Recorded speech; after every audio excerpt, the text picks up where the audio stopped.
Profesor, le quería hacer una pregunta. Ahora que acabé de leer la segunda parte de la ética, este, no sé, a lo mejor yo estoy malinterpretando lo que dice Spinoza, ¿no?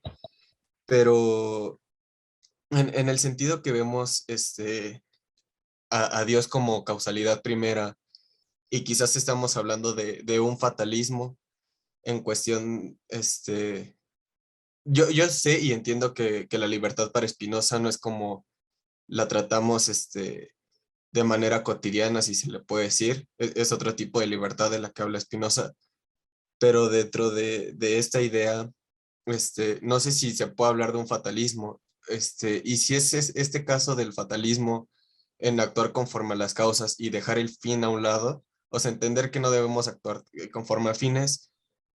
¿Qué pasaría quizás con las personas que tienen este o que culminan su vida de mala forma? A esto me refiero, por ejemplo, a las personas de escasos recursos o personas que sufren de maltratos, porque si fuera así como este, el fin en un sentido de no poder salir de esta causalidad que ya tienen plantada y que la misma naturaleza se las determina, ¿qué podría decir en este caso Spinoza? O no sé si yo lo estoy sacando completamente de contexto. Esto último, Rodrigo, esto último. Spinoza no dice de ninguna manera conduce a ningún fatalismo, ¿no? Simplemente dice el orden de las cosas, el orden del mundo, el orden de la naturaleza, es un orden que tiene sus propias reglas, que tiene su propio mecanismo objetivo, ¿no es verdad? Y ese orden es real, y a ese orden pertenecemos también nosotros. Pero ese orden no cancela nuestra libertad. El problema con Spinoza es cómo comprender el orden de las cosas y nuestro propio orden, nuestra propia necesidad, para actuar de tal manera que hagamos incrementar nuestro connatus, nuestra potencia de vivir, nuestra perseverancia de vivir, para lograr la vida más realizada posible. Eso no es ningún fatalismo, al contrario, él lo que está diciendo es, para que lleves una vida éticamente buena, necesitas saber cómo son las cosas, cuál es el orden de las cosas, cuál es el mecanismo que guía tu propia existencia, porque si no conoces eso, pues vas a estar dominado por el azar, te vas a creer libre, pero eso no es libre. Libre es aquel que para Spinoza conoce el orden de las cosas y actúa en relación a él, para situarse en su poder de hombre dentro de un mundo que ya es, ¿no? De manera que Spinoza de ninguna manera diría que hay un fatalismo. El que las cosas tengan un orden necesario no quiere decir fatalidad en ningún sentido. Hay filosofías, y Spinoza no es el único, entre los estoicos que acabo de dar clase, sucede lo mismo, y sucede lo mismo en Hegel, y sucede lo mismo en Kant, en Marx, perdón. El que haya un orden de las cosas, el que haya una necesidad rigurosa en el mundo, porque el mundo no está librado al azar, de ninguna manera concluye la libertad. Simplemente obliga a que comprendas el orden de las cosas para actuar libremente. No como si el mundo no existiera, no como si el mundo estuviera librado a sus propias fuerzas, sino dentro de ese orden causal, cómo puedes actuar para ser libre. Eh, Hay la otra idea de la libertad, ¿no? De que todo es azar, que no existe ninguna necesidad, pero si tu vida está librada al azar, no se ve en qué es más libre, ¿no? No se ve cómo puedes pensar que eres libre si en realidad estás entregado a la fortuna, al accidente, al tropiezo, al quizá. Spinoza lo que nos ha dicho todo este tiempo es cuando vives en la imaginación, es decir, cuando crees que en el mundo hay fuerzas que no puedes comprender, lo más probable es que acabes sometido, no que acabes libre. Entonces, Spinoza de ninguna manera habla de fatalidad, ni mucho menos, ¿no? Hay filosofías como esta, pero otras, no es la única, desde luego, ¿no? Que lo que dice es, hay un orden en las cosas, y este orden es necesario, existe, es real, pero eso no acaba con la libertad de ninguna manera, eso no la cancela, simplemente establece las condiciones en que una libertad real es posible. Por lo demás, me sorprende que hayas leído toda la parte 2 de Spinoza. Spinoza no se puede leer solo, a mi juicio. Es muy difícil. Es muy difícil porque se suele expresar de manera tan concisa, que eh, si no comprendes el sentido completo, es decir, si no te guías con otros comentaristas, resulta casi imposible comprender. Sí, justamente por eso quería preguntarlo, porque, bueno, conforme iba avanzando, iba surgiendo como esta duda y yo esperaba, no sé, quizás con el transcurso de la parte, encontrar esta respuesta. Y al no encontrarla, pues me acerco a usted para externarla y quitar también la idea del fatalismo que estaba surgiendo en mí, Es con que, la... es que a ver, déjame contarte cómo es la historia que está completa. La ética empieza con Dios justamente para mostrar que hay un orden de todas las cosas. Hay un orden natural de todas las cosas. Y ese es Dios, es la naturaleza en su orden causal. Pero de ese orden causal hay que partir para comprender las condiciones de nuestra propia existencia y para comprender las dificultades que vamos a encontrar justo para que nuestra existencia se corrija, se enmiende y podamos alcanzar una libertad humana lo más alta que sea posible como ser humano, ¿no es cierto? Es decir, la ética narra el transcurso que va de la naturaleza de todas las cosas a la libertad, a la completa libertad. En la última parte de la ética se llama la libertad humana, justamente. Si tú ves el índice, la quinta parte, se llama la libertad humana. Es decir, partimos del orden de la necesidad de todas las cosas, la naturaleza de las cosas, para llegar a la libertad. Pero para llegar a una libertad consciente de sí y consciente del orden natural en el que actúa. Esta es, por supuesto, una idea de libertad distinta a la idea de libertad que normalmente nos venden, en el sentido de que tú eres libre porque te puedes por ti mismo decidir ante un mundo que ni comprendes y que tiene fuerzas que son completamente azarosas, ¿no? Es una idea de libertad completamente distinta, eso sí, a las ideas tradicionales de que la libertad descansa en tu pura autonomía, por ejemplo, o que la libertad descansa simplemente en que nada está predeterminado y solo Dios cómo te va a ir en este mundo y la fortuna. Si esa es libertad, entonces ese no es el sentido de Spinoza, ¿no? Sí, de ¿Sí? acuerdo, doctor. Es una libertad imaginaria, diría Spinoza, la que cree que enfrenta un mundo sin razón, un mundo carente de razón, carente de sentido, y que lo enfrenta solamente con las fuerzas de uno mismo. Esa es una libertad imaginaria para Spinoza. Por eso el término imaginación, que es exactamente lo opuesto al conocimiento, al régimen del conocimiento. ¿Sí? Sí, doctor. Sí, le agradezco mucho.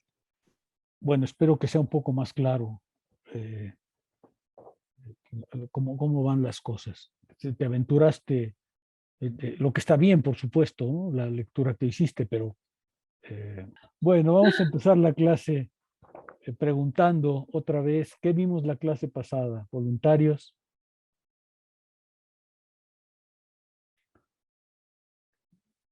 ¿Voluntarios o involuntarios? Rodrigo. Pues a mi parecer lo que vimos en la clase pasada fue la idea imaginaria de Dios. Es decir, o sea, recalcamos mucho este punto de que Dios no es una figura antropomorfizada a la cual nosotros, de la cual nosotros debemos de partir, sino que esta es una idea imaginaria que se genera de una necesidad del hombre.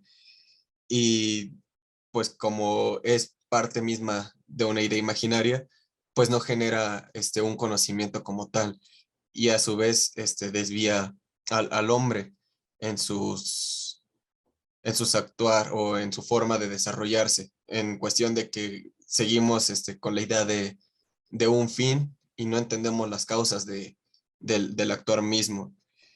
Igual también tocamos mucho el tema o el punto de la valoración, de cómo tomamos las ideas y de cómo tratamos de imponer nuestras propias ideas, nuestro propio régimen a la naturaleza, volteando el orden natural de las cosas, cosa que es completamente opuesta y es lo que nos trata de decir Spinoza. Igual también por eso toma la idea muy clara de Dios, ¿no? En cuanto, por ejemplo, en los milagros y todo ese tipo de situaciones, en nosotros pedimos a Dios que se cambie el orden natural ya establecido para imponer algo que nos beneficie a nosotros. Yo creo que eso es a grandes rasgos lo que se trató en la sesión pasada. No sé si alguno de mis compañeros guste comentar algo más. A ver, déjenme, ahorita está previsto que hable Aarón. Déjenme formulárselos así. Si yo les preguntara, ¿cuál es el sentido del apéndice que hemos venido leyendo de Spinoza? ¿Qué es lo que Spinoza se propone en ese apéndice? ¿Qué me responderían? Aarón, creo que Aarón tiene problemas. Aarón, a ver si puedes resolver. Aparentemente no logras. A ver, se está cortando su transmisión. Bueno, Pedro, y luego Aarón cuando resuelva sus dificultades. Pedro. Yo pienso que el propósito del apéndice es mostrar o dar las razones de por qué, una vez que ha establecido Spinoza una definición de Dios, por qué no puede llegar a él de forma natural, ¿no? ¿Qué es lo que le impide que de forma natural conciba a Dios de ese modo, ¿no? Entonces es lo que empieza a hacer y es el propósito y en base a esto muestra que los prejuicios son los que no permiten llegar al ser humano de una forma natural a este concepto de Dios y en especial el prejuicio de los fines, ¿no? Que el humano piensa que todo tiende a un fin. Tienes razón, pero desarrollen esa idea. Tienes razón, pero desarrollen esa idea. Es el prejuicio finalista, pero ¿qué produjo el prejuicio finalista? Cuéntenme. Eso fue a lo que dedicamos las últimas sesiones. ¿Qué produjo el prejuicio finalista que acabó por invertir el orden de las cosas y por someter al ser humano? A ver, Aarón, ¿ya lograste resolver la situación? ¿Me pueden escuchar? Sí. Ah, sí, como decía mi compañero Pedro, en Spinoza, bueno, en la ética de Spinoza se trata de despejar esos prejuicios por los cuales, nosotros los seres humanos no alcanzamos a ver la verdadera naturaleza, racional de Dios, ¿no? Y Spinoza en este sentido racionalista nos dice que, bueno, que el conocimiento de Spinoza va de las causas primeras a los efectos. Y nosotros lo invertimos y al hacer eso nos formamos los prejuicios y en razón de ello actuamos siempre en aras de un fin. Y es lo que usted nos ha comentado varias veces, ¿no? Que el apéndice estudia el prejuicio del finalismo y vemos, sabemos lo que queremos, pero no sabemos por qué queremos lo que queremos. Es lo que yo podría añadir. Y ya después de eso, bueno, referente a la clase pasada, diría lo referente a los milagros, pero creo que por el momento no es adecuado. A ver, Héctor, Sí, pues justo el apéndice o lo que hemos estado tratando o señala Espinosa es someter a la razón a un examen, ¿no? con que justamente los seres humanos se han venido guiando por prejuicios y no han venido entendiendo a Dios de manera racional. ¿Por qué? Dice, porque los seres humanos constantemente buscamos darle un fin a las cosas, un sentido, y en base a ello, pues estamos actuando por mera imaginación, no hemos logrado realmente comprender de manera racional a Dios, sino que nos hemos venido formando ideas inadecuadas. Y justo Spinoza es lo que viene criticando aquí, justo cuando está ya hablando de los vulgos, de la concepción vulgar de Dios que se tiene por parte de las religiones, es el colmo de las ideas inadecuadas en torno a Dios, porque Dios pues no actúa con fines hacia los hombres. Por ejemplo, rezando a la Virgen María, parece ser que la Virgen tiene un fin que es proteger a los hombres, ¿no? O parece ser que la naturaleza tiene un fin en torno a los hombres, así un dicho como Paulo Coelho, ¿no? Casi, casi, dice Spinoza, no, en realidad eso no es lo que se entiende por Dios. Hemos estado entendiéndolo mal y hemos estado entendiéndolo a partir de prejuicios. Es necesario someternos a un examen nuestra razón para posteriormente pasar ya a comprenderlo de manera racional.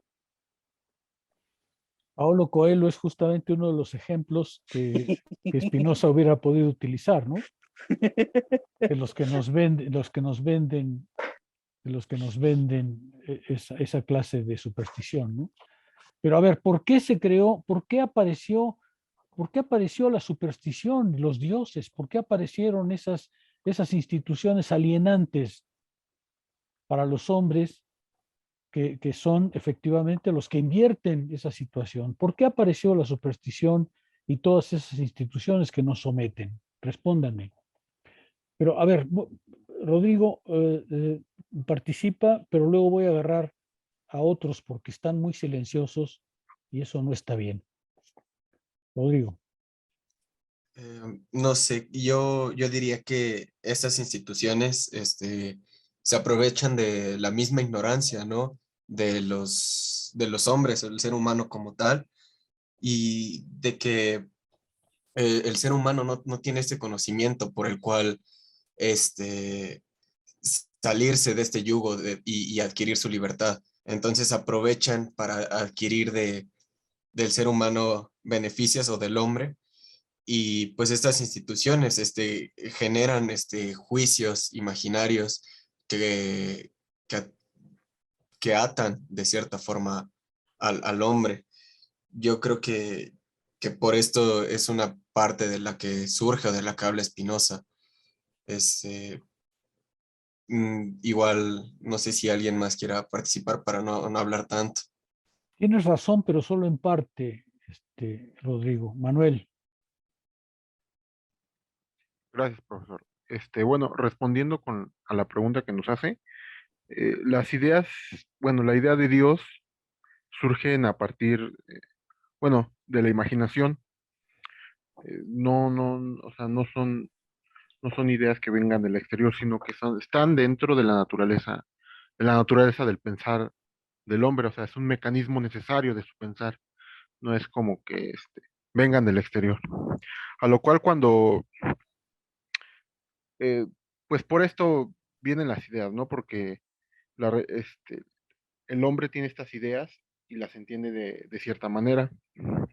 Entonces, esas maneras por lo general son equívocas porque entienden a Dios de una manera diferente, o sea, como si nos entendiéramos con Dios a favor, como si Él nos fuera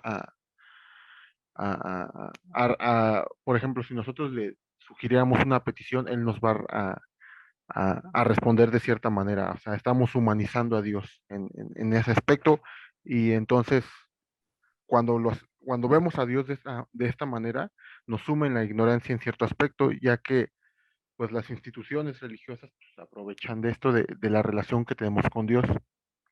Pero en resumen, sí, la idea de Dios o el génesis de la idea de Dios surge de la imaginación, es un proceso o es un mecanismo, mejor dicho, desde del pensar del hombre. Esta última parte está mejor. Vamos a ver otras intervenciones porque me quedo un poco inquieto. A ver, vamos a ver.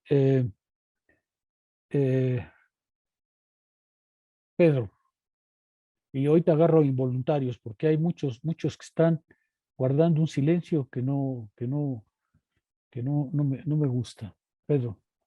Pues este prejuicio del finalismo habíamos quedado que surge por naturaleza humana, ¿no? Me parece que el ser humano, bueno, en la ética postula Spinoza que el ser humano nace ignorando sus causas y que el ser humano también tiende a desear, ¿no? Tiende a buscar por lo que le hace bien. En razón de esto, pues el ser humano actúa de esta forma y, a ver, permítame.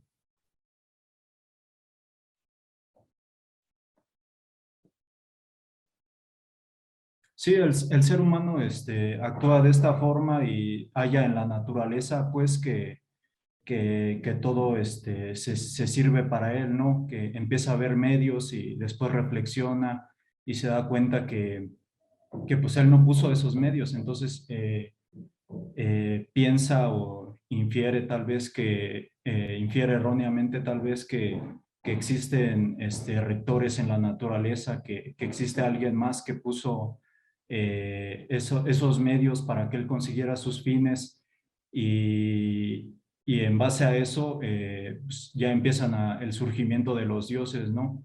Que piensa el humano que actúan en razón de, bueno, para beneficiarlo. Entonces él lo que hace, empieza a tener una relación con estos dioses, lo unifica en uno y este, lo unifica en uno y igual tiene una relación me parece que habíamos dicho de comercio, ¿no? Que tú me das, yo te doy, pero aparte de eso no se da cuenta que todo esto es producto de su imaginación y que eh, en caso de desgracias acaecen a todos, pero él no se da cuenta de eso, ¿no? Y piensa que hizo algo mal, que disgustó a su Dios. Entonces, piensa que hay un conocimiento, bueno, que los juicios de los dioses son diferentes a los nuestros y piensa que el conocimiento está vedado para el ser humano. Y no sé si quiere que continúe, creo que ya me A ver, extendí. no, está muy bien. Tu comentario es más cercano a lo que yo desearía. Vamos a ver con otros colegas. Montserrat Mendoza,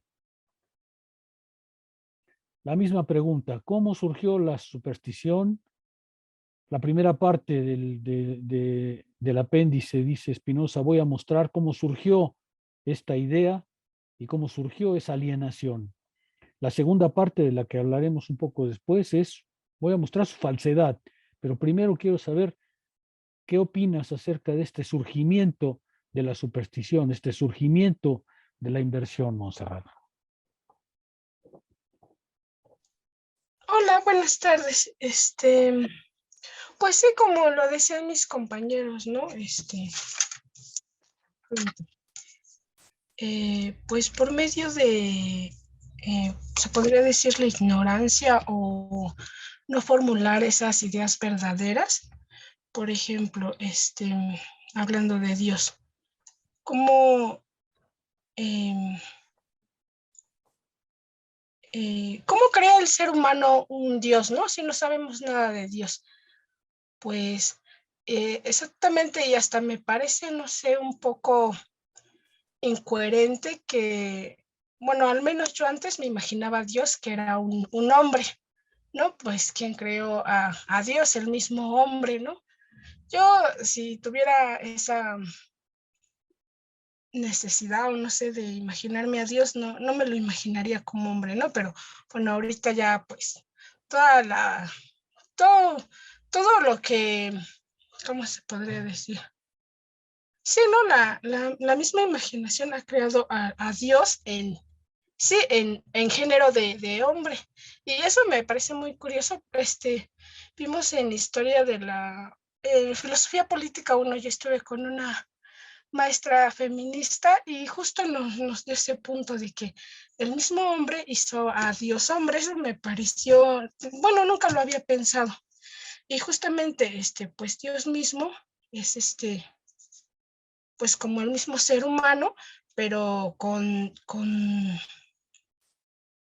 ay, espérame, aquí lo había apuntado. Pues como el mismo ser humano, pero es todopoderoso, es intrascendente, o sea, le da como esas características de imaginación. Y, ay, no sé si por ahí vaya la pregunta. Sí, en parte, pero está siendo muy vacilante tu respuesta, Montserrat. ¿Te has leído el texto? Sí, sí lo he leído, pero no voy tan avanzada. Ahorita voy la página 80, disculpe. Bueno, a ver,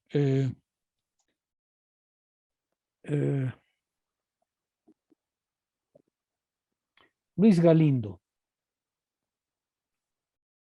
¿cómo surgió la superstición? Es la primera parte del apéndice. Y luego, ¿cómo Spinoza quiere demostrar la falsedad de eso que surgió? Bueno, esta idea de Dios comenzaba, bueno, se corrompía porque el hombre lo comparaba con esta idea de medios fines. O sea, Dios como concebía a Dios, el hombre, bueno, primero el hombre concibió a Dios, pero por esta misma orden, medios fines, se generó esta inversión en la que ahora la creación era el creador y el hombre pasaba a ser la creación.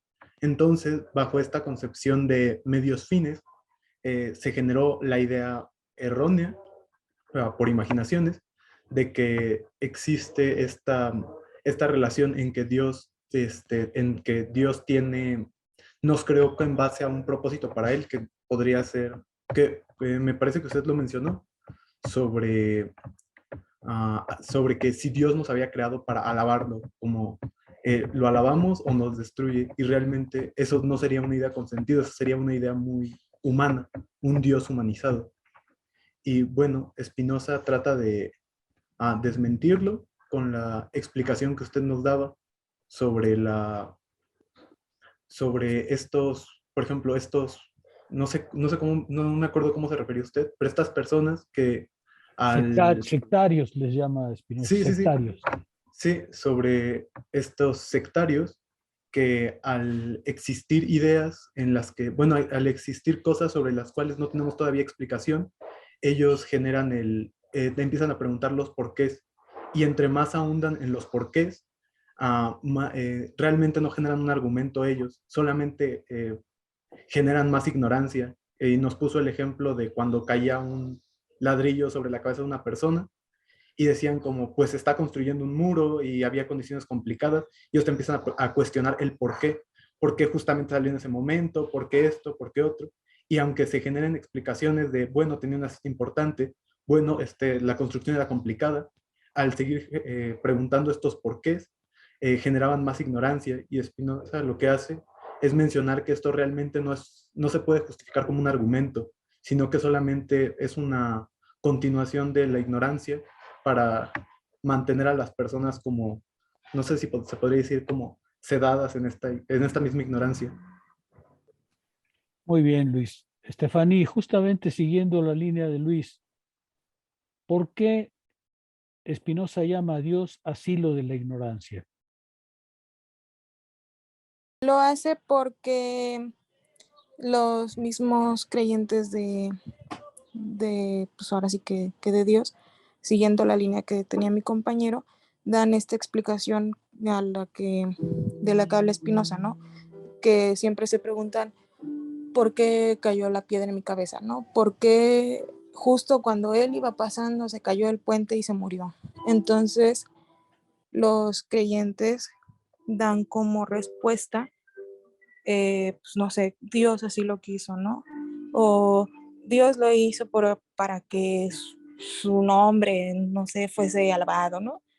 Entonces se le da como ese aliento a esta pregunta que pues es que no busca realmente una respuesta basada en la cordura, ¿no? O que no es una buena pregunta de hacer, como dice Spinoza.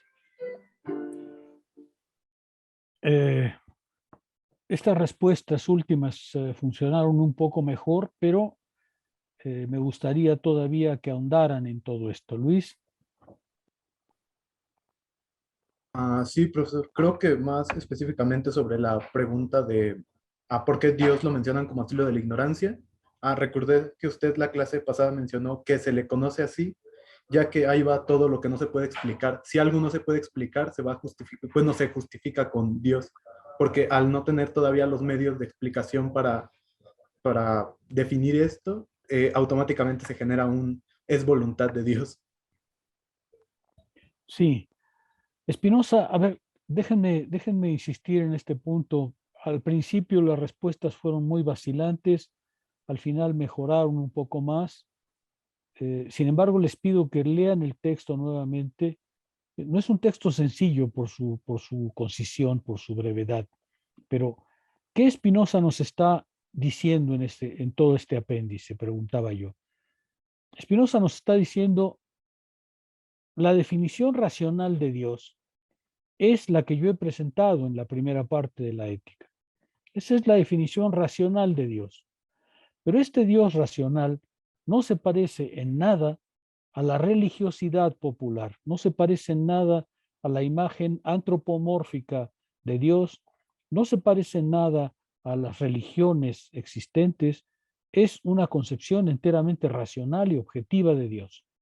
Ahora, la pregunta es, ¿y por qué, si esa es la concepción racional de Dios, los seres humanos equivocan el camino y se van a una elección, a una decisión que finalmente los somete? Bueno, la respuesta de Spinoza, que me parece muy interesante, es por un mecanismo natural de su pensamiento, por un mecanismo natural de su finitud, que los lleva a ver el mundo desde una cierta perspectiva, tal que acaba por crear fuera de ellos una explicación sobrenatural del orden de las cosas. Spinoza está diciendo una tesis que filosóficamente es muy importante. Está diciéndoles, la religión no es un engaño. La célebre frase de Marx, de la religión es el opio del pueblo, parece hacernos creer que la religión es una especie de mentira montada astutamente por gentes que, como Paulo Coelho, ganan millonadas con eso. Y Spinoza nos está diciendo que no, que la religión no es una mentira, la religión no es una falsedad, la religión no es un simple accidente que por descuido o por desorden los seres humanos habrían aceptado.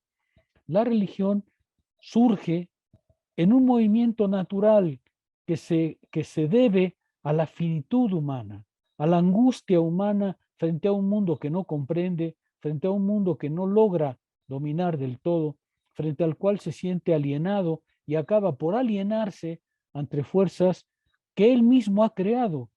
Aquí lo interesante de Spinoza es cómo el ser humano ha creado sus propias cadenas, cómo el ser humano, en un movimiento perfectamente natural y comprensible, ha creado las condiciones de su propia alienación.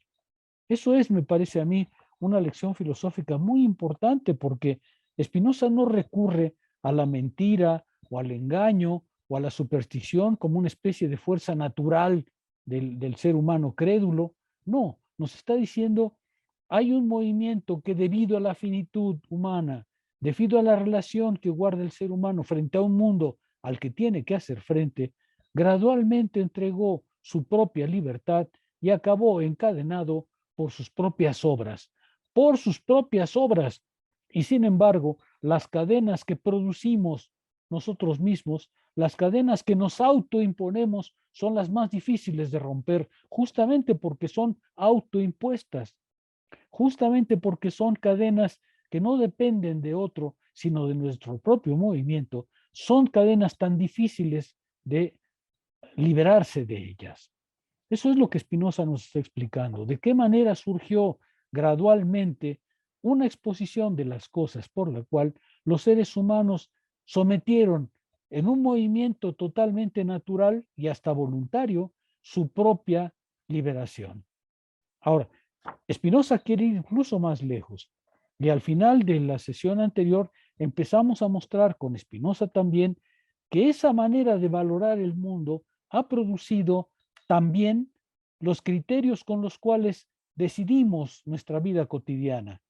Lo bueno y lo malo, lo honroso y lo deshonroso, lo bello y lo feo, el orden y el desorden, imponiéndole al mundo nuestra propia perspectiva, en lugar de comprender el movimiento objetivo del mundo para poder situarnos racionalmente en él. Spinoza nos está dando una lección filosófica, a mi juicio, de muy alto alcance. Nos está diciendo, mire cómo por el régimen mental de los seres humanos, por la manera natural, por su finitud, por la manera en que organizan su propia vida, porque no pueden hacer sino actuar por fines, han creado, sin embargo, un sistema valorativo del mundo que los aliena, que los separa de la razón y que finalmente los somete. Eso es lo que Spinoza nos está diciendo. Adoptar la razón es una tarea liberadora. En ese sentido, Rodrigo, no hay fatalidad para nada, al contrario, comprender la realidad del mundo es liberarse justamente de lo que comprendes, ahora sí.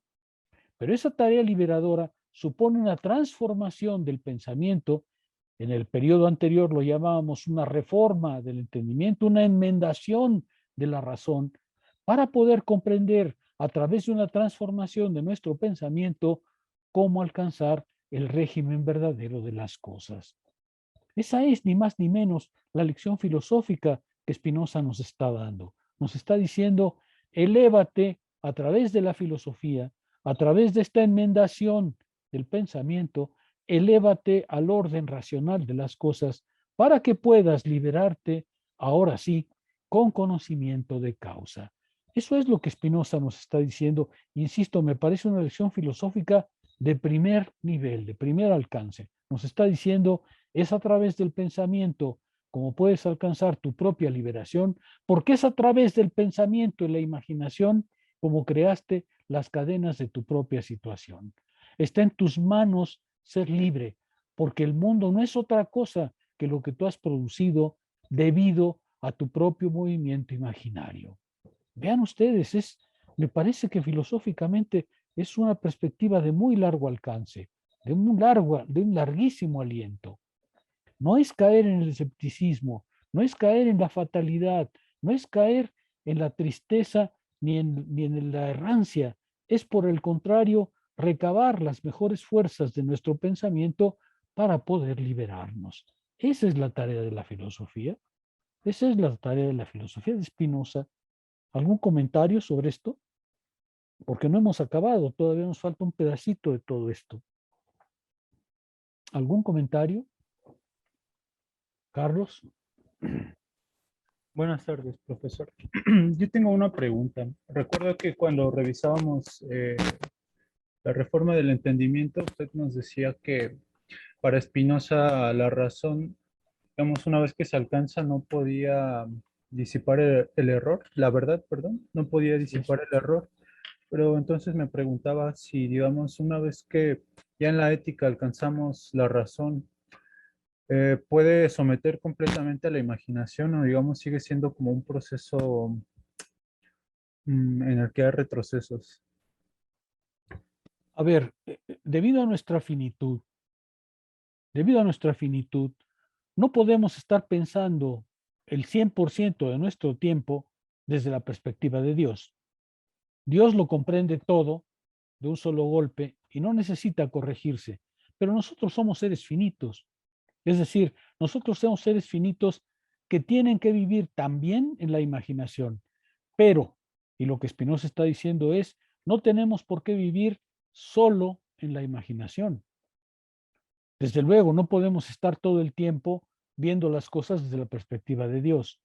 Somos seres finitos y por tanto la imaginación también está en nuestras vidas, pero no hay por qué vivir dominados por la imaginación. Si esa es la perspectiva desde la cual podemos mirar el mundo, En cambio, no es la única perspectiva desde la que podemos mirar el mundo. Cuando descubrieron los seres humanos, dice Spinoza, otra forma de razonar, encontraron la forma de liberarse. Y liberarse quiere decir justamente separarse de la imaginación. Como seres finitos que somos, no vamos a poder evitar la imaginación como parte de nuestras vidas. Pero eso no quiere decir que debemos estar dominados por la imaginación. Eso no quiere decir que debemos estar entregados a la imaginación, porque tenemos un movimiento de razón, una capacidad de razonar tal que nos permite salir de ese estado de alienación para ver las cosas desde otra perspectiva. Somos, pues, a la vez seres finitos, capaces de elevarse a lo infinito. A lo mejor así lo puedo decir mejor y lo comprenden mejor. Somos seres finitos, pero tenemos a través del pensamiento la capacidad de elevarnos a la infinitud para ver las cosas en su orden natural, en su orden causal. Y en ese movimiento, en esa elevación, nos separamos de nuestra finitud para alcanzar efectivamente una perspectiva global del todo. ¿Sí queda claro? Somos seres finitos, eso no lo podemos evitar. Esa es nuestra vida, pero no estamos condenados a vivir en la finitud. Somos capaces de elevarnos por encima de la finitud hasta la perspectiva de Dios. Spinoza va a decir ver las cosas desde la perspectiva de la eternidad. Esa es una frase bellísima de Spinoza. Comprenderlo todo desde la perspectiva de la eternidad, es decir, como Dios ve las cosas. ¿Por qué? Porque nuestro entendimiento y el entendimiento de Dios, dice Spinoza, son el mismo, son el mismo. Esa es una enorme elevación del ser humano. Spinoza les invita a perder el miedo a comprender. Spinoza les invita a perder el miedo a vivir racionalmente. Spinoza les quita el pesar de que siempre vamos a estar sometidos por la imaginación. De eso se trata la filosofía, de quitarles ese pesimismo, de quitarles esa minimización a la que estamos constantemente entregados. El mundo conspira constantemente contra nosotros diciéndonos que no valemos, que no comprendemos, que la verdad no existe, que nada es perfectamente claro, cuando en realidad la filosofía tiene como tarea justamente elevarnos a esa claridad, a esa comprensión. Esa es la tarea que ustedes están llevando en filosofía. Y esa es la tarea a la que les invita Spinoza. Spinoza quiere liberarlos justamente de todas esas cadenas que les hacen creer que no pueden alcanzar la verdad, que la verdad no existe, que son seres muy pequeños, que la verdad de todas maneras es más grande que nosotros. Todo eso tiene que dejarse de lado para vivir filosóficamente.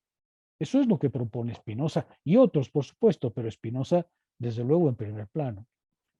¿Sí queda más claro? Sí, profesor, gracias. ¿Sí?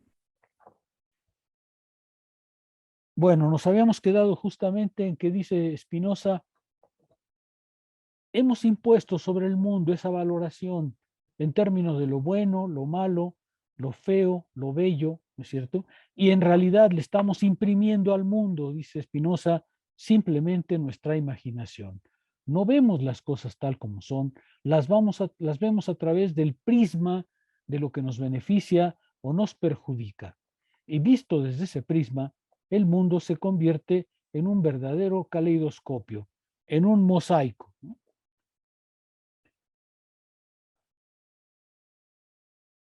Dice Spinoza, el efecto de esta doble ignorancia, de la ignorancia de las cosas, pero también de la ignorancia de nosotros mismos, es exactamente la imaginación que se manifiesta en ese estado de confusión que nos impiden separar los juicios de valor de la naturaleza de las cosas. Los juicios de valor que nosotros le ponemos a las cosas, que nosotros le imprimimos a las cosas y que falsamente nos dejamos dominar. Por ejemplo, decimos, el dinero es un bien. La riqueza, la mayor riqueza posible, es un bien.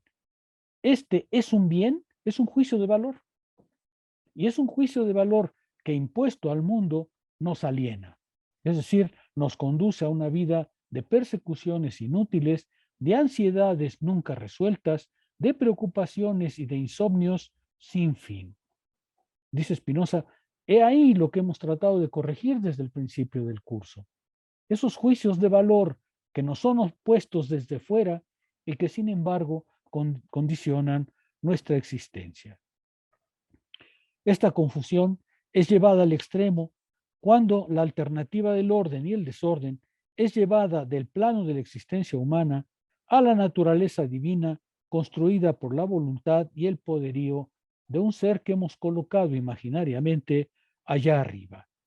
Se nos figura entonces que Dios ha infectado en el mundo, ha impuesto en el mundo todo el orden de su voluntad tal como Él la pretende, o de aquello que considera necesario y que llamamos omnipotencia divina. El orden de las cosas, por el contrario, es como debe ser y no hay posibilidad de modificarlo. Para Spinoza, desde luego, hay un orden en el mundo que está gobernado por la necesidad, pero este orden no proviene de una voluntad, sino es un orden provisto por la necesidad que no tiene contrario, que no tiene opuesto al desorden. Ver las cosas de otro modo que la necesidad causal es delirar. Las cosas son porque el mundo tiene un mecanismo que lo hace ser como es. ¿Quiere decir que estamos sujetos a eso? No. Quiere decir que comprendiendo el mecanismo, conociendo la naturaleza de las cosas y conociendo nuestra naturaleza, no nos vamos a entregar a juicios ahora sí fatalistas, juicios ahora sí de valor, que le imponen a las cosas un orden que no tiene. No diremos la vida es una desgracia, no diremos la vida es un desastre, no diremos por qué las cosas me suceden a mí, sino diremos hay un orden de las cosas que puedo comprender y comprender ya es el primer paso para liberarme. Ver las cosas de otro modo que el orden causal es delirar. Y deliramos cuando decimos el mundo es de tal o cual manera. El mundo tiene un juicio de valor que nosotros le hemos impuesto, que al mismo tiempo nos impide comprender la naturaleza real de las cosas. Prestando a Dios la misma facultad de imaginar que tenemos nosotros, y es también entonces operar una confusión abusiva entre el punto de vista particular y el punto de vista universal. Que los seres humanos actúen en función de sus intereses vitales y su imaginación es perfectamente natural, pero que proyecten como conocimiento esto en el orden real de las cosas es un procedimiento que no tiene nada de legítimo. Sucede lo mismo, dice Spinoza, cuando los seres humanos proyectan sobre el mundo apreciaciones de carácter estético. El mundo es bello o es feo. En realidad, estamos proyectando nuestros juicios de valor.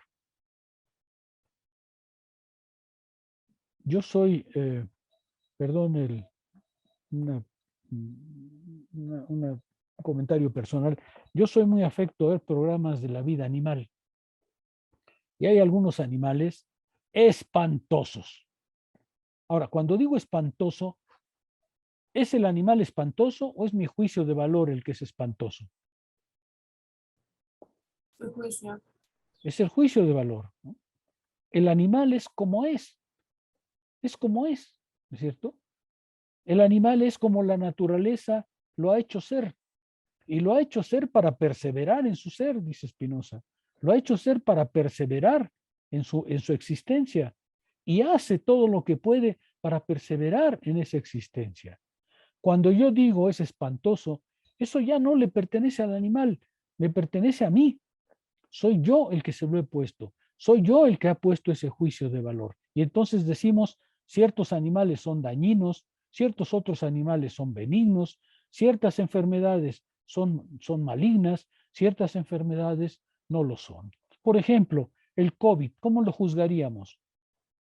¿Es espantoso también? ¿Qué dirían? Sí, porque con muchas vidas. Pero en sí mismo el COVID es espantoso, ¿qué dirían? No. Pues diríamos que puede ser interesante, ¿no? El COVID es un virus, ¿no? Es un virus que estaba feliz entre los murciélagos. Es un virus que se la pasó a todo mecate por quién sabe cuántos miles de años en la vida animal. Y no se metía con nosotros y no sabíamos nada de él. ¿Quién lo metió en nuestras vidas? ¿El virus o nosotros? Somos nosotros. Somos Y nosotros le nosotros, generamos el juicio. claro. Nosotros generamos el juicio, nosotros lo trajimos a nuestra vida. ¿Por qué? Porque nos metimos a comer cosas que no debíamos, porque estamos habitando el planeta en lugares que no deberíamos vivir. Y entonces, claro, nos encontramos con formas de vida puestas por la naturaleza que, sin embargo, para nosotros son dañinas. Por supuesto que son dañinas para nosotros, pero ese para nosotros es un juicio de valor al cual no debemos confiarnos, porque si tuviéramos que confiarnos en nuestros juicios de valor, estaríamos rogándole a la Virgen o arrojando no sé qué y no haciendo vacunas, que es lo que tenemos que hacer. ¿Sí? Spinoza lo que diría es, en lugar de juzgar que es espantoso, lo que hay que juzgar es una forma de vida dañina para nosotros, pero perfectamente comprensible y perfectamente combatible, justo porque es dañina para nosotros. Esa es la salida racional y no estar esperando que, por ejemplo, la idea de que la vacuna nos puede sentar mal o que lo mejor es que Dios haga lo que quiera, incluso con mi vida, entregarse al azar y al accidente. ¿Sí? Cierto, hay un deseo profundo de nosotros de armonía. Eso se explica porque como somos parte de la naturaleza, estamos expuestos a agresiones exteriores, estamos conscientes o carentes de esa armonía y es probablemente lo que más deseamos. Spinoza dice, hay que explicar la vida humana como es.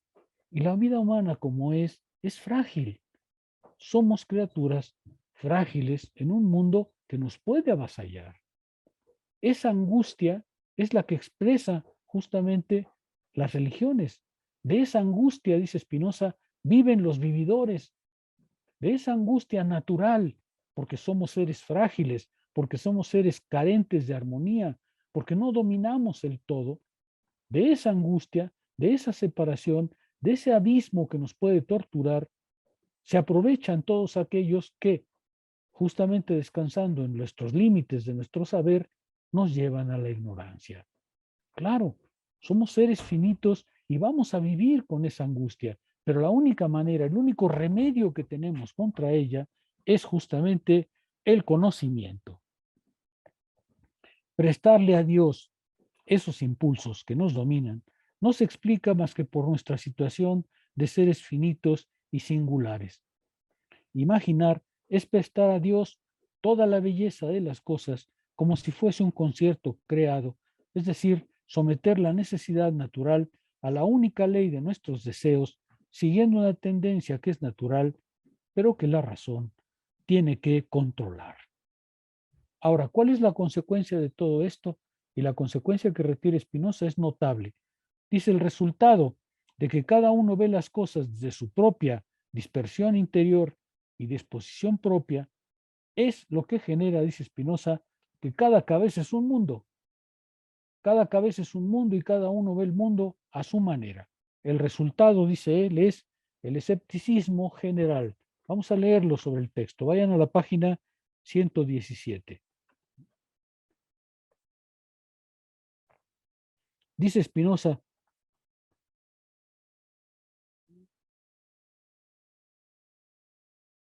todo ello muestra suficientemente que cada cual juzga las cosas según la disposición de su cerebro, o más bien toma por realidades las afecciones de su imaginación.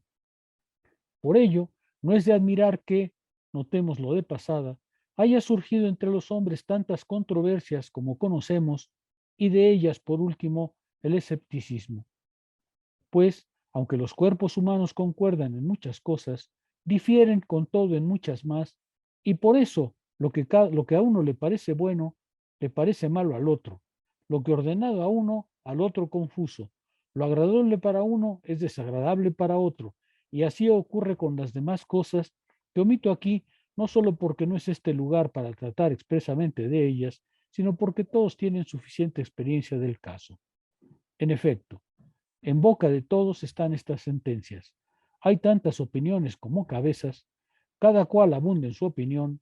No hay menos desacuerdos entre cerebros que entre paladares. Ellos muestran suficientemente que los hombres juzgan de las cosas según la disposición de su cerebro y que más bien las imaginan que las entienden. El resultado es el escepticismo general. El resultado es que cada uno cree en sí mismo y todos acaban por no creer en nada ni en nadie.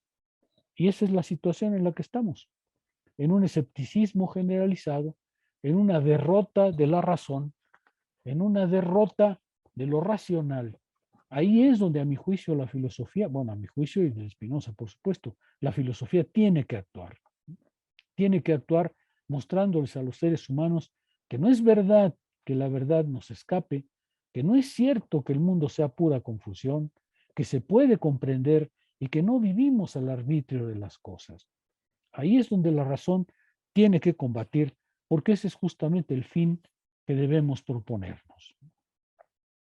Creyendo no importa qué, se acaba por no creer en nada.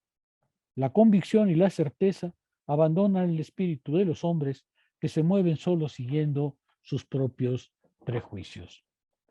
Solo hay un remedio contra ese escepticismo generalizado, dice Spinoza, la búsqueda, en ausencia de toda especulación acerca de la finalidad de las cosas, de la elección y de las propiedades que, como nos señaló Spinoza, tienen su ejemplo en las matemáticas, y no es, como dice Freud, hacer pasar el principio de realidad antes que el principio del placer. No hay mucho más que agregar del juego espontáneo de nuestras facultades naturales, de esas maneras de imaginar que pueden dar cuenta de nuestros afectos particulares, pero son incapaces de alcanzar la verdad de las cosas tal como son. No es pues necesario perder el tiempo en consideraciones vacías acerca de la perfección o la imperfección de las cosas, porque éstas no tienen valor general. Dios no ha creado al mundo imprimiéndole artificialmente una perfección de la que él mismo habría imaginado la forma, sino que ha procedido siguiendo según la necesidad de su naturaleza, es decir, comunicando la misma perfección que por definición se encuentra en él en tanto que ser absoluto infinito, el cual no carece de nada, está exento de toda coerción o deseo, porque es una cosa libre que es al mismo tiempo una cosa necesaria. Este es el punto en el que debemos detenernos ahorita, porque justamente Spinoza lo que va a mostrar es cómo nuestra mente, nuestra alma, nuestro espíritu pensante obedece exactamente a este movimiento natural. Somos seres pensantes, nos va a decir Spinoza, y somos seres pensantes porque el pensamiento es parte de esa naturaleza de todas las cosas, de ese Dios o de ese impulso que ha creado todas las cosas y que ha impreso en nosotros justamente la capacidad de conocer. Conocer a partir de ahora nuestra mente para poder saber de qué somos capaces en el ámbito del pensar. Saber que ese pensamiento se puede comprender, comprender que comprendemos. No podemos pues quejarnos, y este es el punto de entrada a la parte de la mente que vamos a leer a partir de hoy. No podemos pues quejarnos, dice Spinoza, de que Dios nos haya hecho demasiado imperfectos para conocerlo, encerrándonos en las vías confusas de la imaginación, puesto que la naturaleza nos proveyó del intelecto, ciertamente la mejor parte de nosotros mismos, mediante el cual el pensamiento y el intelecto tenemos acceso a la infinitud, lo que logramos uniéndonos cuerpo y alma a la naturaleza entera y absorbiéndonos en la naturaleza en la necesaria perfección. Dice Spinoza, para terminar esta parte, concluyamos este segmento. Dice Spinoza, para salir de aquí, estos son los prejuicios que he pretendido señalar. Si todavía quedan algunos de la misma estofa, cada cual podrá corregirlos a poco que medite. Vean ustedes, lo que Spinoza ha hecho aquí es invitarnos a salir de la ignorancia, invitarnos a salir por la razón de la confusión y de lo arbitrario. No quiere decir convencernos de que somos infinitos. Somos seres finitos, pero ser seres finitos no quita que a través del entendimiento y del pensamiento podamos elevarnos a la infinitud. Podemos elevarnos a la perspectiva necesaria de las cosas y comprender el orden de las cosas y comprendernos a nosotros mismos. Si eso es posible, ese es exactamente, Rodrigo, la vía de la liberación. No es la vía de la fatalidad, es la vía de la liberación. La vía de la liberación, porque comprender el orden de las cosas y comprender a nosotros mismos es justamente situarnos en la naturaleza de todo y en la naturaleza sobre todo de lo que es libre, la naturaleza de la totalidad. Entregarnos en cuerpo y alma justamente a ese conocimiento. Por eso este apartado, este apéndice, es a la vez la clausura de la primera parte y el inicio de la segunda. Ahora vamos a orientarnos a comprender nuestra mente, la segunda parte de la ética. ¿Por qué? Porque comprender nuestra mente es justamente comprender esa potencia que tenemos para elevarnos a lo infinito, esa capacidad para alcanzar la verdad que es la nuestra. ¿Sí queda comprendido?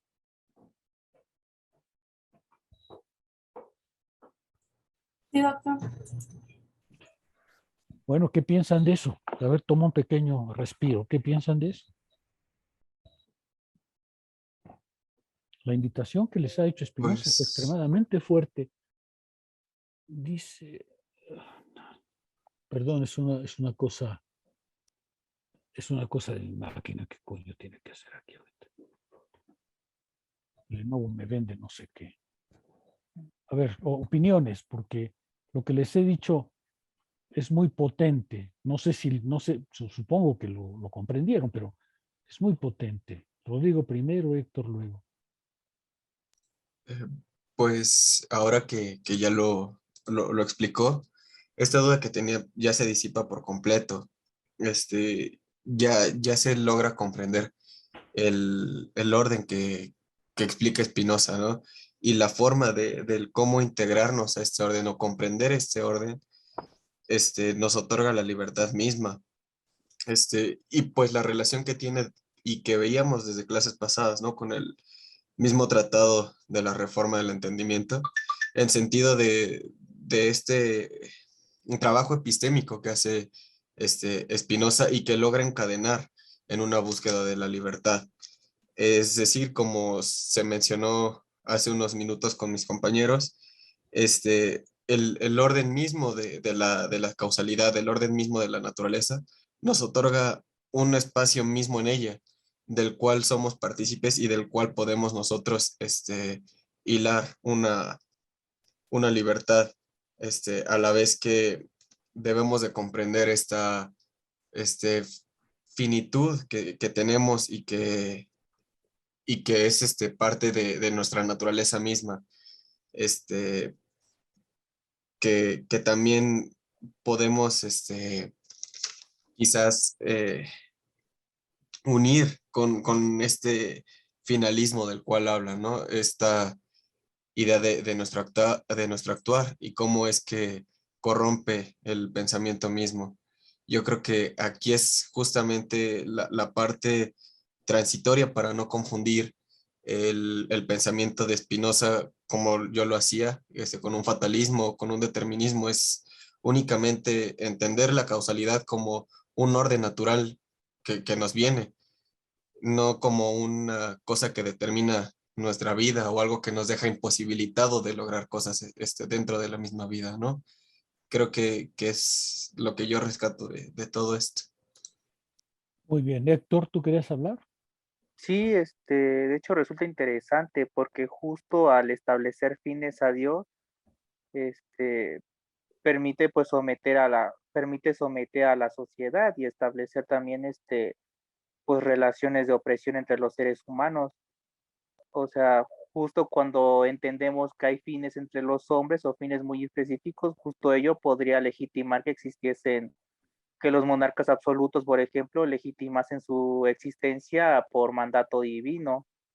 Y justo pues en todo este clima que se está dando en el momento de Spinoza, que se sintetiza con la Revolución Francesa o la Revolución Americana o poco antes hasta la propia Revolución Inglesa, ¿no? Pues ya empieza, se empieza a ver esa crítica hacia esos postulados, liberarte por la razón y entender que los seres humanos son capaces de transformar o cambiar la sociedad. Digo, sí, sí, pues Spinoza sí se nota, es un hombre de su tiempo, un hombre muy radical en su tiempo. Pues sí, era un pensamiento muy revolucionario. Bueno, A ver, es muy importante que esto lo tengan claro, porque en otras clases de filosofía, cuando hablen de Spinoza, lo van a ver acusado de eso, de determinismo y de fatalismo. Una colega muy apreciada mía me decía justamente hace poco, por razones de la diferencia que tenemos de concepción de las cosas, pero me decía cómo podía Spinoza aspirar a la libertad si afirmaba que había un impulso único, el conatus. La verdad es que la respuesta que uno puede tener ahí, si es cordial, es decir, pues hay que comprender mejor a Spinoza para acusarlo de algo así tan trivial, ¿no? Pero van a ver que esa acusación se reproduce con frecuencia, ¿no? ¿Por qué? Porque Spinoza es de aquellas filosofías que sostiene que hay un orden de las cosas y no estamos librados al azar o a la fortuna y simplemente refugiándonos en nosotros mismos vamos a ser libres. Eso, para Spinoza, eso no es de ninguna manera una salida. ¿Algún comentario adicional? Porque, insisto, creo que les he dado elementos muy importantes, no solamente filosóficos, sino vitales, o por lo menos Spinoza desearía que fueran vitales. ¿No les parece?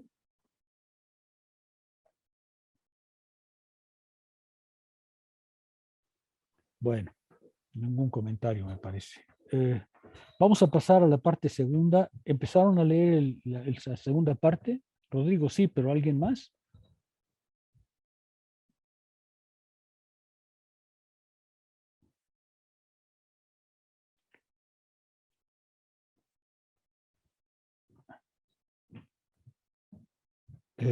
Perdón, me distrajeron.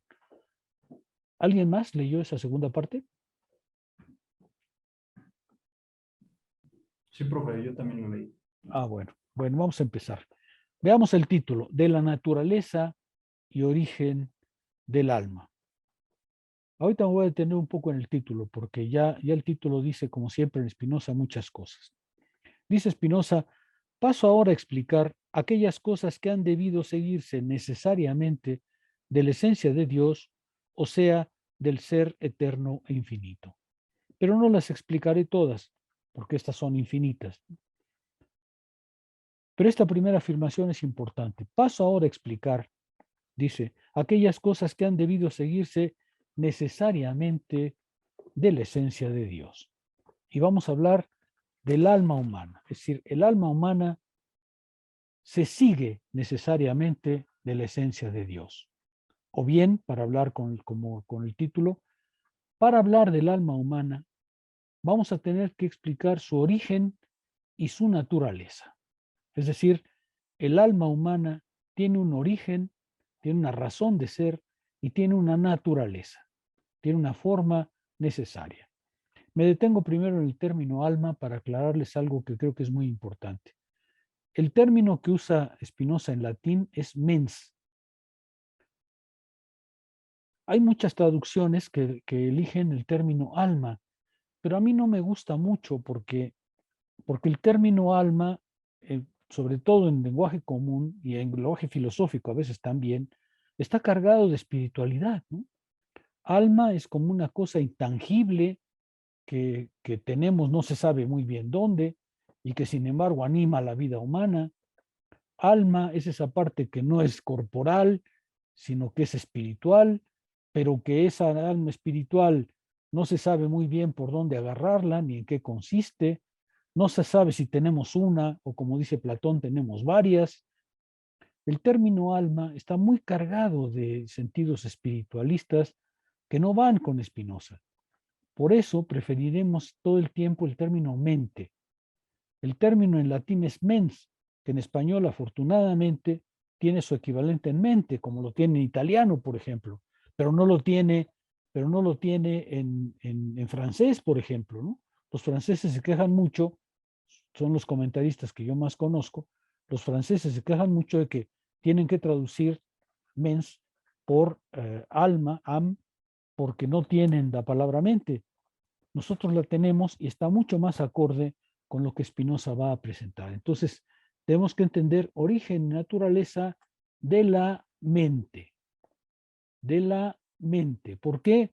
Porque Spinoza se va a exponernos a partir de ahora la estructura de nuestro régimen mental.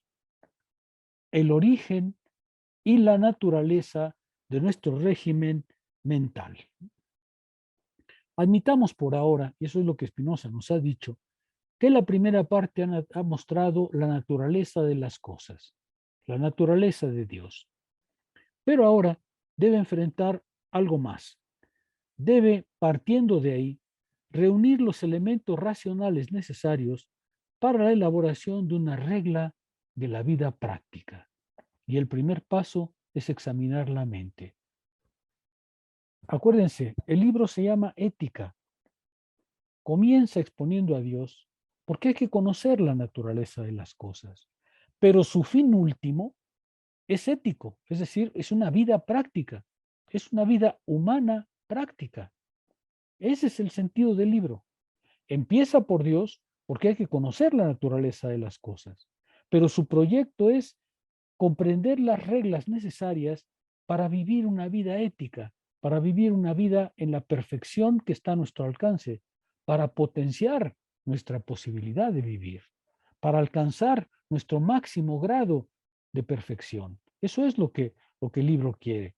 El libro empieza por Dios, pero termina por la libertad porque es un tratado dirigido a la vida práctica. Toda esta parte de la mente, está organizado por dos propósitos fundamentales. Tomen por favor nota o compréndanlos desde ahora, porque no están en el texto y los voy a introducir como premisas para la lectura. Primero, hacer aparecer las características propias de la realidad mental en tanto que ésta corresponde a un orden de realidad autónomo en relación con el atributo de la extensión o del ser. De que este orden produce, pues, pensamiento, y en tanto que tal, este pensamiento tiene leyes propias que se aplican de manera completamente independiente de aquel en que se desarrolla el mismo orden necesario de la extensión. Es decir, Spinoza nos va a decir, vamos a examinar nuestro régimen mental, nuestro régimen de pensamiento, porque es un régimen autónomo, que tiene sus propias leyes. Uno es el orden de los cuerpos, la extensión, y por eso Spinoza va a introducir aquí los dos atributos de Dios, la extensión y el pensamiento. Aquí vamos a examinar el orden del pensamiento, que está vinculado al cuerpo, pero es autónomo. Sigue sus propias leyes. Se trata de comprender los mecanismos propios del régimen mental. Y lo mismo sucederá con otros atributos. Dice Spinoza en esta parte, lo vamos a encontrar muy rápidamente, que Dios tiene infinitos atributos, porque Dios es el ser infinito por definición, y tiene infinitos atributos. Pero nosotros, como seres limitados que somos, como seres finitos que somos, podemos percibir dos de ellos.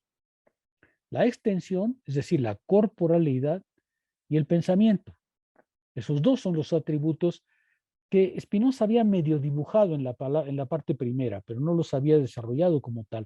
Aquí es donde los va a desarrollar. Y dice Spinoza, el ser infinito tiene infinitos atributos, pero nosotros, seres finitos, podemos percibir dos. La extensión, es decir, el cuerpo, la parte corporal, y el pensamiento. Como ustedes ven, aquí Spinoza está cerca de Descartes, ¿no? Pero Spinoza dice que además de estos dos atributos hay infinitos, salvo que nosotros solo podemos comprender estos dos.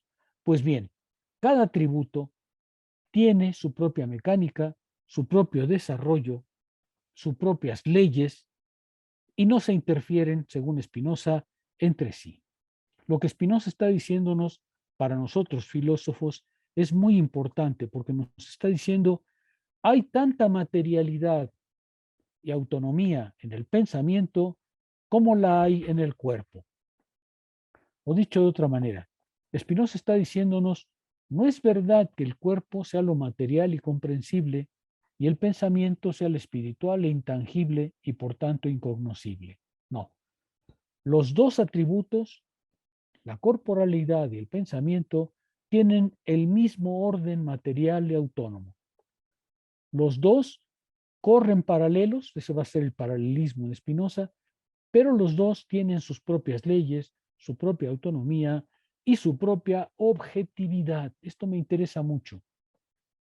El pensamiento para Spinoza es un orden objetivo, real, existente, tangible, material, objetivo, con sus propias leyes, con su propia dinámica, con su propia autonomía, con su propia forma de ser material. Ni el pensamiento es menos ni más que el cuerpo. El cuerpo también tiene su propia materialidad, también sigue sus propias leyes, también tiene su propia objetividad, pero no es el único mundo objetivo. Dice Spinoza que el pensamiento también es un orden objetivo, material, perfectamente determinado y comprensible. Las ideas, pues, para Spinoza son cosas materialmente existentes, no menos consistentes en el orden que es el suyo, que aquellas que componen materialmente a la naturaleza extensa. Es decir, Spinoza va a decir, el régimen mental que vamos a examinar tiene su propia objetividad, su propia materialidad, sus propias leyes. Las ideas son cosas materialmente existentes y el alma va a ser efectivamente una idea existente, una idea colocada en el orden del pensamiento, que es uno de los atributos de la naturaleza o de Dios. Déjeme detenerme para hacer un poquito más clara esta parte. Spinoza nos va a decir que el pensamiento es una parte del orden de la naturaleza entera, una parte que tiene sus propias leyes, sus propios mecanismos, su propia objetividad. En términos de Spinoza, es uno de los atributos de Dios. Es decir, nuestra alma, y por eso importa ahorita desde el título, nuestra alma no es una cosa independiente, no es un hálito que Dios insulfó en nosotros. De acuerdo con los cuentos para niños, el alma es algo que los dioses le han puesto al ser humano a través del aliento o a través de una dádiva, ¿no es cierto? Para Spinoza, el alma no es ninguna dádiva divina, no es ninguna cosa excepcional, no es un algo inmaterial que solo Dios sabe cómo nos llegó. El alma es parte de la naturaleza humana y parte de la naturaleza en total. La naturaleza está dotada en su propio movimiento como uno de los atributos del pensamiento o del alma. El alma humana, por tanto, no es una dádiva divina, es un mero mecanismo natural del ser humano. No solo del ser humano, vamos a ver que para Spinoza también los seres animales tienen alma, todo tiene un alma según Spinoza. Solamente que el alma humana es un alma pensante. El alma humana pues tiene un origen y su origen está en la naturaleza de Dios, si quieren pensarlo así, o en la naturaleza meramente natural, porque es parte de la vida en general, parte de la existencia de todas las cosas. Vean ustedes, lo que Spinoza está diciéndoles desde ahora es, quítense la idea digna de un cuento para niños de que el alma es algo que Dios puso, que insulfó al hombre a través del aliento, o que lo dotó mágicamente de él, o que dijo que aparezca para que el hombre viva. Todos esos cuentos para Spinoza no existen. El alma es parte de la naturaleza en general, porque todos los animales también tienen alma, pero es parte de la naturaleza humana en su propio movimiento. Por eso tiene un origen, por eso el título se llama Origen del alma, ¿sí? Origen para quitar la superstición de que el alma sería algo que quién sabe quién puso en nosotros para que pudiéramos vivir. Para Spinoza el alma es parte de la existencia, parte de la naturaleza.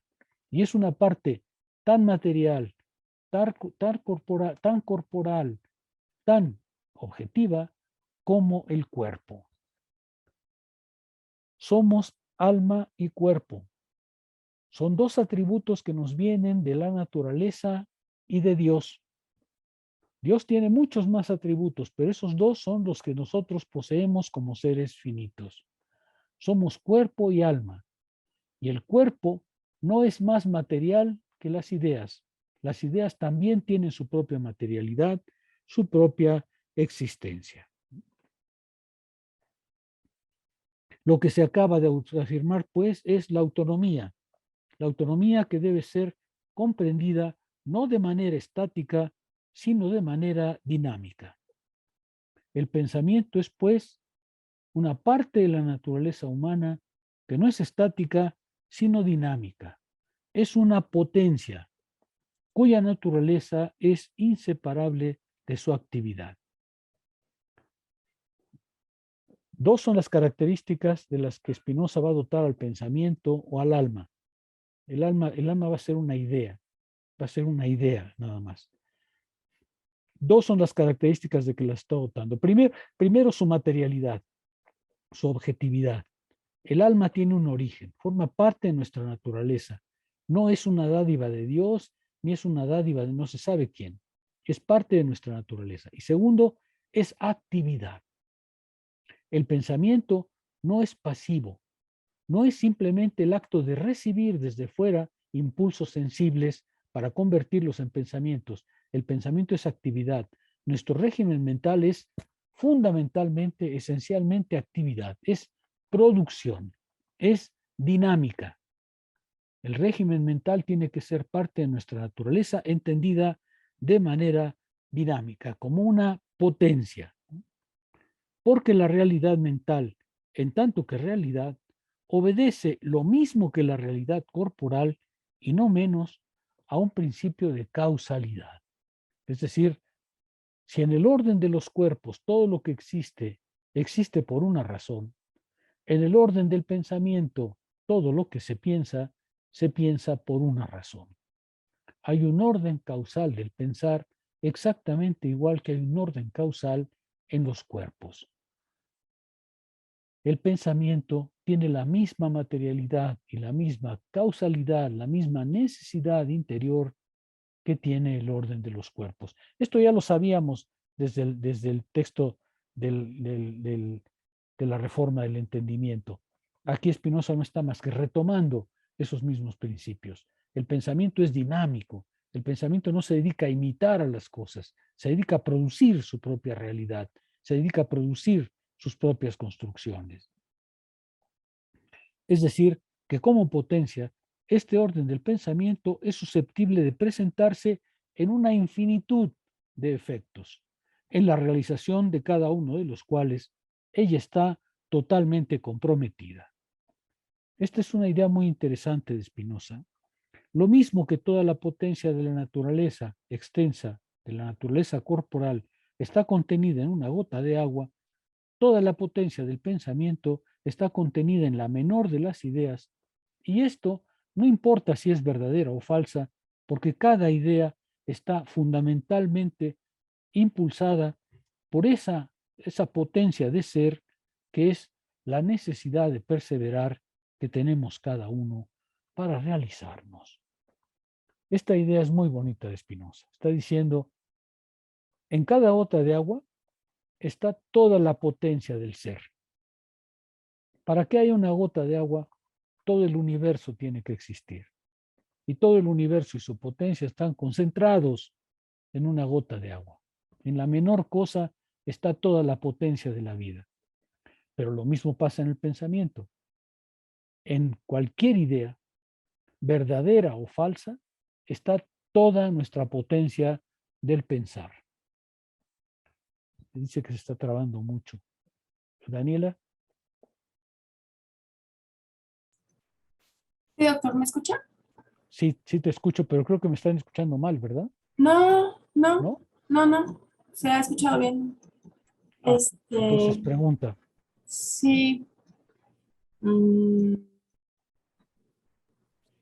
Una pregunta sería, entonces, ¿cuál, o sea, o no sé si lo vamos a ver después, pero ¿cuál sería o cómo podríamos entonces apreciar la extensión en el pensamiento? Porque se me hace difícil entender como la materialidad del pensamiento o de las ideas.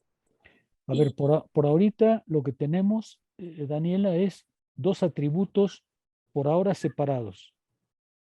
El mundo de los cuerpos y el mundo del pensamiento. Spinoza nos va a decir después de qué manera a través del pensamiento, a través de los cuerpos, a través de nuestras sensaciones y nuestras afecciones se forman nuestras ideas. Pero por ahora tenemos dos registros, el de los cuerpos y el del pensamiento. Y Spinoza quiere decirnos, son registros autónomos, se van a encontrar, pero por ahora son registros independientes y no tienen jerarquía entre ellos. A ver, creo que me adelanté a tu pregunta, perdón, continúa. No, bueno, es que son dos preguntas tal vez diferentes. Si quiere, continúe con esta y ahorita le hago la otra. No, por favor, formúlalas y a ver si puedo responderlas.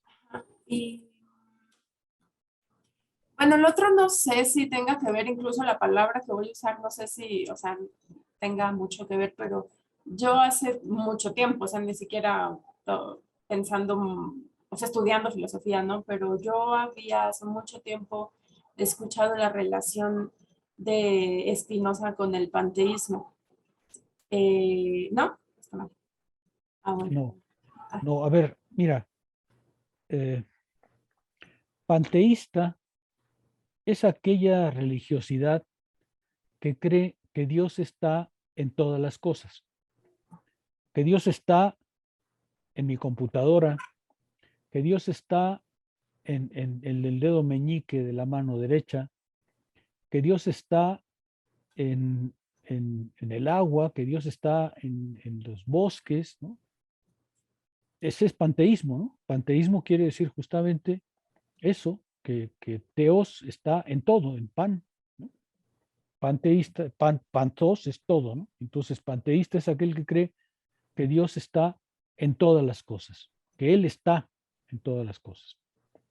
Spinoza no dice que Dios está en todas las cosas. Spinoza dice que Dios es todas las cosas.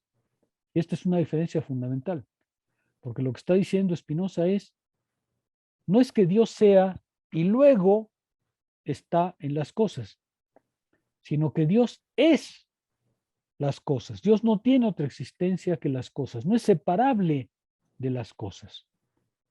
En ese sentido, el pensamiento de Spinoza es como el de Hegel, por ejemplo, muy profundamente inmanentista. No es que Dios esté por un lado y luego tenga a bien presentarse en las cosas. Ese es el panteísmo. No, Dios es las cosas. Dios no tiene existencia independiente del régimen de las cosas. Y en este caso, de dos clases de cosas, de los cuerpos y del pensamiento. Seguramente, dice Spinoza, Dios tiene muchos atributos más, infinitos, pero nosotros solo percibimos dos de Dios, el atributo del pensamiento y el atributo de la extensión o de la corporaleidad. Y Dios es todo cuerpo y todo pensamiento. Es, no está, Dios es todo pensamiento. ¿Sí se ve la diferencia? Sí. Dios es todo pensamiento. Por eso es que cuando acusan a Spinoza de panteísta, pues en realidad lo están remitiendo a una religiosidad, cuando Spinoza no está haciendo religión, está haciendo metafísica, está haciendo filosofía. Y en filosofía, cuando dices Dios es todas las cosas, estás diciendo Dios no tiene una existencia separable de las cosas en total. Bueno, ¿qué es entonces para Spinoza el alma? ¿A qué se refiere el alma? se refiere fundamentalmente, dice Spinoza, al régimen mental, a nuestro orden psíquico, si se quiere pensar así. Spinoza intenta algo que no era común en su tiempo, que es comprender nuestro régimen mental, cómo se forman en nosotros nuestras ideas, cómo se desarrollan nuestras ideas, cómo podemos alcanzar la verdad, cómo podemos alcanzar la comprensión, cómo las ideas se encadenan entre ellas, cómo se forma nuestra verdad, nuestra naturaleza, y entonces ya tenemos, por un lado, el origen del alma, que como veíamos es la naturaleza, y la naturaleza del alma, que es en realidad la estructura fundamental de nuestro régimen mental. Lo que busca Spinoza es explicar lo mental, o si se quiere entender así, el psiquismo, o si se quiere entender de otra manera, el aparato psíquico. Ahora bien, para Spinoza el alma no es otra cosa que una afección o un modo del pensamiento dependiente de éste en cuanto que constituye un género del ser. Hay, pues, para Spinoza, una realidad propiamente mental que da su objeto a un contenido específico y este es el estudio que va a perseguir bajo el término de mente o alma. ¿Qué es la mente? Para Spinoza la mente no es otra cosa que una afección, que un modo del pensar. El pensamiento es un atributo de Dios. La mente o el alma humana o el aparato psíquico no es más que un modo de ser de ese atributo. Es decir, es una manera en que la naturaleza se expresa en nosotros. La naturaleza pensante se expresa en nosotros. El alma, pues, no es, déjenme, estoy tratando de quitar todo espiritualismo, como con Spinoza, a la idea de alma. El alma no es un don de Dios, pero tampoco es un ser inmaterial colocado quién sabe dónde. No, el alma no es más que un modo de ser del pensamiento. El alma es pensamiento, un modo de ser del atributo pensamiento. Spinoza está diciéndoles, quítenle al alma todo sentido espiritualista, teológico o simplemente espiritual. El alma no es otra cosa que una parte de nuestra naturaleza pensante. Y dentro de nuestra naturaleza pensante, el alma es un modo de ser de ese pensamiento. El alma no es otra cosa que pensamiento. Pensamiento material, como hemos visto, pensamiento que tiene una existencia real, determinada, pero no es otra cosa que eso. Nuestra alma no es más que pensamiento, un modo de ser del atributo pensamiento. Por tanto, comprendiendo el movimiento del pensamiento, comprenderemos la naturaleza de nuestra alma. En efecto, Spinoza presenta el alma en general como una realidad objetiva, una cosa natural al lado de otras, que no es la propiedad de ciertos seres, como los seres humanos. De esta realidad psíquica, el alma humana no constituye sino una determinación particular. Así, el alma se ve privada en todos los sentidos de un valor sustancial. Spinoza está quitándole al alma toda trascendencia, toda idea espiritual, toda idea religiosa, y está diciéndonos, el alma no es más que un modo de pensar, la manera en que nosotros estructuramos en nuestra naturaleza nuestro pensamiento, y no es ninguna otra cosa más. No es un Dios, no es un don divino, no nos fue puesto ahí no se sabe por quién, no es un ser intangible, no es como el ángel de la guarda, no está en el reino de las ideas puramente, es simplemente nuestro régimen mental. Spinoza está quitándole toda idea de substancia al alma. El alma no es separable de nosotros como aquello que escapa cuando la vida termina. Todo eso para Spinoza no es así. El alma no es otra cosa que nuestro régimen mental, nuestro régimen pensado. No es una sustancia que escape de la vida, no es algo que no podemos localizar, es simplemente pensamiento objetivo y determinado. Esta realidad tampoco constituye, como hemos visto, un punto de partida absoluto y, como lo señala el título, la naturaleza del alma o de la mente debe ser explicada por su origen, lo que significa que la mente, nuestra mente, no tiene un principio en sí mismo, sino en otra cosa. Generalmente los filósofos tienden a pensar que el alma es como un don, como algo que nos fue atribuido, y que el pensamiento es como una facultad que quién sabe de dónde vino. Spinoza quiere retirar todo eso y decir, la mente no es otra cosa que la manera en que nuestro régimen mental organiza sus ideas. Y nada más. Y nada más. No es un ser inmaterial, no fue puesto ahí por Dios, no fue puesto ahí a la manera de un ser intangible que escaparía después de nuestra vida. No, no, no. Todo ese régimen espiritual, religioso, intangible, Spinoza quiere evadirlo. Y les dice, la mente o el alma no es otra cosa que el régimen mental bajo el cual se forman nuestras ideas. Tiene un origen, justamente, se forma a través de las afecciones de nuestro cuerpo y tiene una naturaleza, es decir, tiene una autonomía, tiene una existencia real. Spinoza está quitándole al alma todo sentido religioso, espiritual o anímico. Todo eso en Spinoza tiene que desaparecer. Esto quiere decir que el alma humana debe ser colocada bajo la dependencia de la sustancia, es decir, de la naturaleza, es decir, de Dios. Lo que quiere decir que el alma humana coincide necesariamente con su génesis o su deducción, es decir, con el principio causal al que obedece. Nuestro régimen mental obedece a un movimiento natural, a un movimiento de nuestra naturaleza pensante.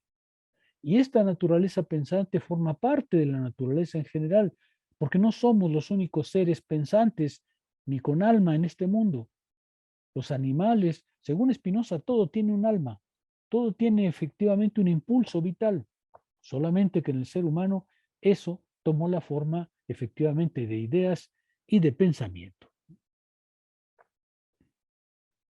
En esta segunda parte aparece el cuerpo, pero no nos vamos a detener en él porque no es eso lo que nos interesa por ahora.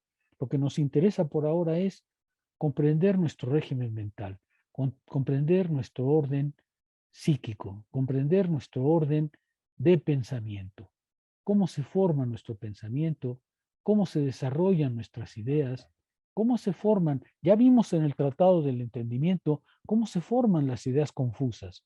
Ahora vamos a ver cómo se forman las ideas adecuadas, cómo se forman las ideas verdaderas, cómo podemos pensar correctamente.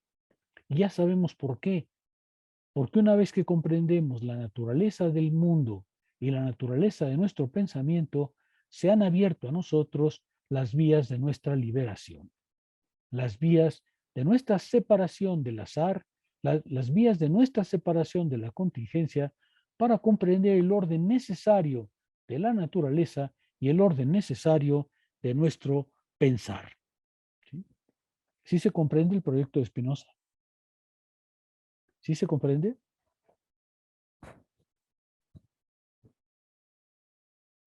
Sí, doctor. Es muy importante para mí que comprendan esta primera parte porque si no, lo demás va a resultar muy difícil de entender.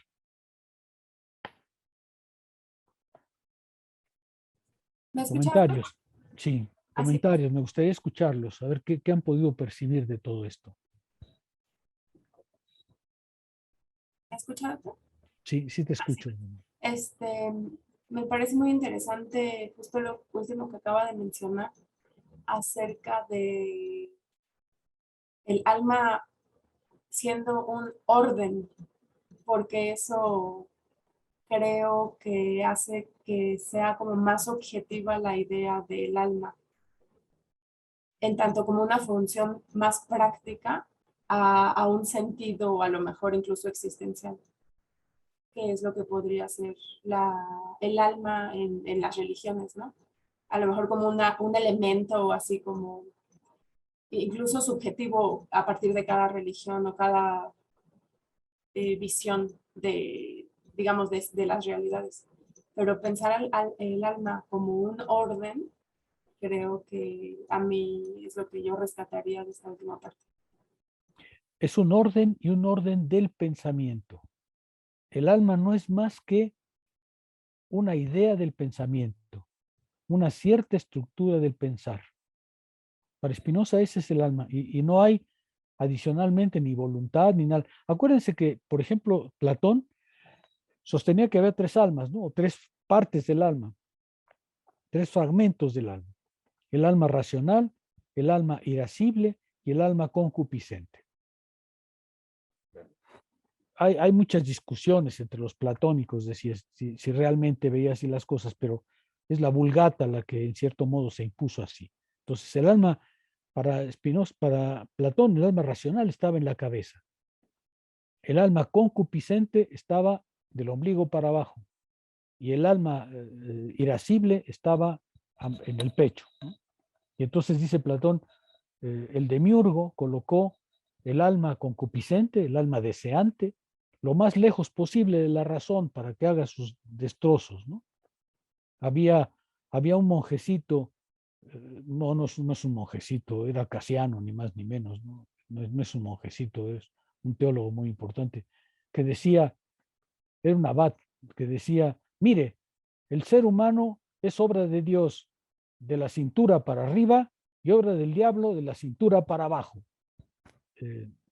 ¿Por qué? Pues porque efectivamente, de acuerdo con Platón, había varias formas, una de ellas la racional del alma, pero que no contenía a las otras dos. Spinoza va a desechar todo eso. Spinoza va a decir, no, el alma no es más que un régimen mental, un orden psíquico, una manera en que se organizan nuestras ideas. Y eso es lo que moviliza nuestra vida. Quitémonos de cuentos de niños, quitémonos de espiritualidades, quitemos de religiosidad. El alma o la mente, nuestra mente, por eso prefiero el término mente, nuestra mente no es otra cosa que el orden en que se forman, se constituyen, se originan, se despliegan nuestras ideas, nuestra potencia del pensar. El alma se ha convertido en la potencia del pensar. ¿Rodrigo? Bueno, yo nada más quería comentar de esto último que me parece muy interesante, porque al ver al alma ya como un orden, y le quitamos quizás muchos otros atributos que se han visto en otras posturas filosóficas, quizás como la de Descartes, nos dejamos de meter en diversos problemas, tanto para la identidad, los problemas del conocimiento, y todo este tipo de situaciones que a veces se explican de mejor manera con Spinoza. Y de igual manera, yo también quería comentar esto del panteísmo, porque se me hace muy importante recalcarlo y entender bien a qué se refiere esto, porque ahora que he estado investigando para el desarrollo del trabajo, en la mayoría de los artículos que uno se llega a encontrar sobre Spinoza, es un punto del que se habla, y se habla bastante. Entonces, el que no lo haya explicado de esta forma, pues me pareció muy interesante. Sí, creo que es verdad lo que estoy diciendo. No es un panteísta. Hay una parte en la que Hegel discute el punto y dice, sería mejor llamarlo acosmista, porque ¿cómo puede ser panteísta alguien que dice que solo hay un Dios y que este Dios es único y que no hay más que una potencia única? ¿Cómo puede ser panteísta alguien que habla así, ¿no? Sería totalmente contradictorio y en efecto es cierto.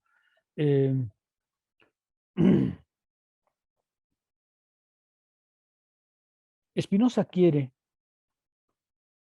darle una forma racional al concepto de mente y al concepto de alma. Por eso es que alma no me gusta mucho, porque creo que mente refleja mejor lo que Spinoza quiere. Y Spinoza está diciéndonos,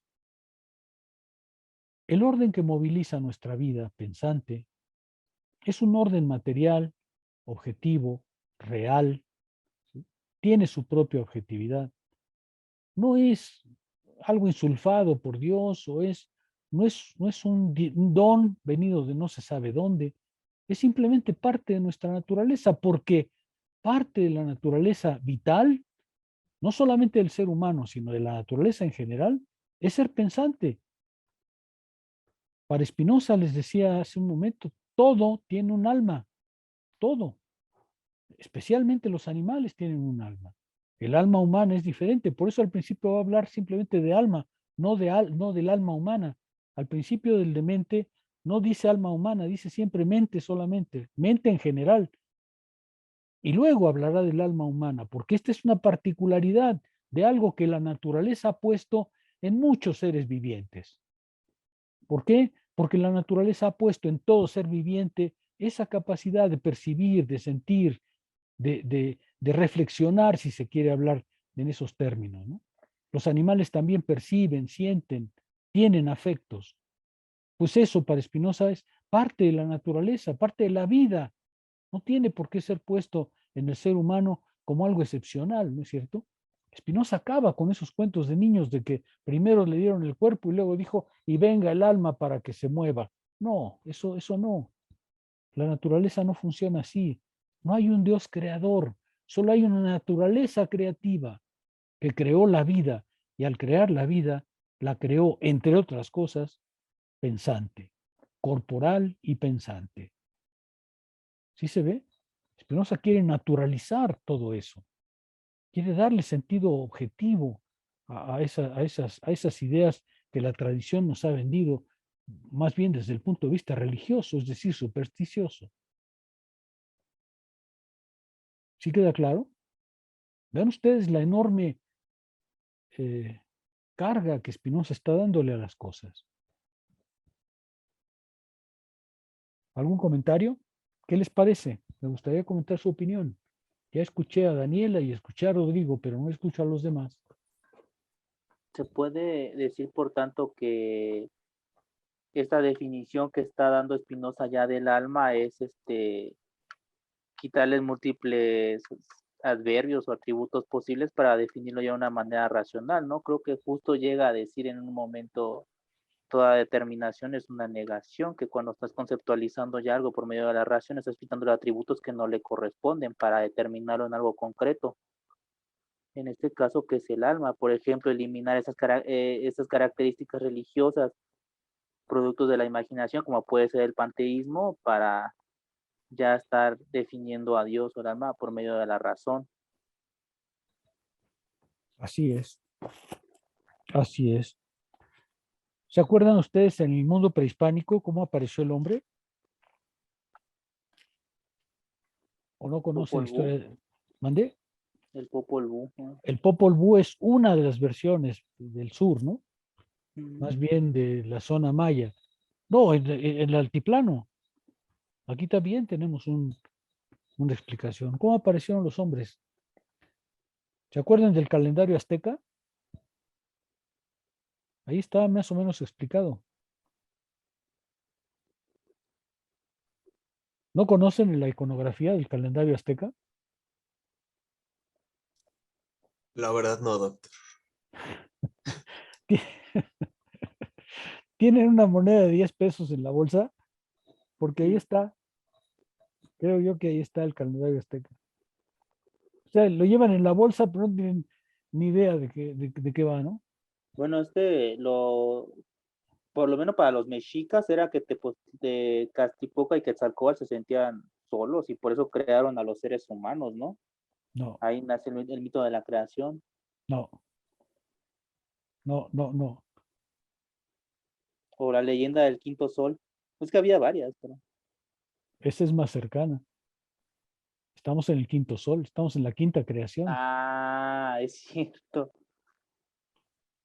Ha habido 4 razas humanas antes que nosotros, pero todas ellas fracasaron en adorar a los dioses y por eso los dioses decidieron acabar con ese mundo.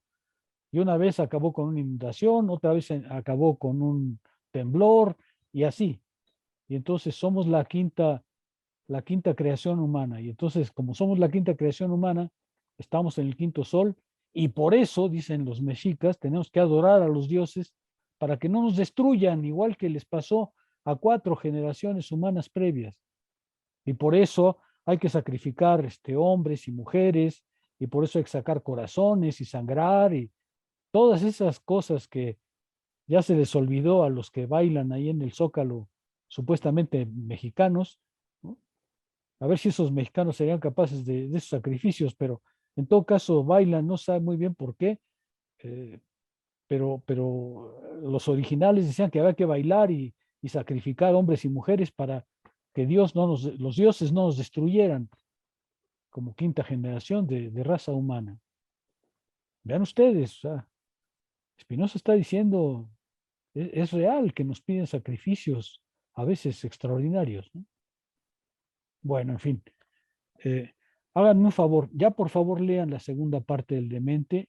Yo me voy a ir deteniendo, no voy a explicar todas las partes del Demente porque no acabaríamos ni en un año. Voy a detenerme en algunas de las proposiciones y en algunas de las definiciones para explicar el régimen mental. Pero por favor, léanlas todas ustedes porque es muy rápido. No lo van a entender del todo, pero es muy rápido. Lean, por favor, la segunda parte, origen y naturaleza del alma o de la mente. Ya saben por qué, ¿de acuerdo? Sí, doctor. Bueno, entonces, si no tienen preguntas o comentarios.